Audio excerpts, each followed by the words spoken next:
మనసుకి పెళ్ళంటే అతిథులెవ్వరు రారమ్మా.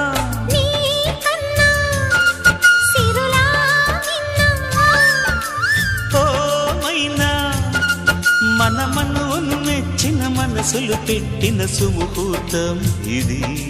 వధువై రానా మరి కిలకిల నవ్వే కోయిల కోసం వచ్చింది మధుమాసం. మిలమిల మెరిసే చంద్రుడి కోసం తెర తీసెను సాయంత్రం. జోలగా లాలించగా నీ నీడ దొరికింది. కమ్మగా కలలీయగా నీ తోడు నాకుంది. ఎదవిల్లును వంచిన వాడే నీ రాముడు అన్నది మనసే. కుడి తలుపులు తీయక ముందే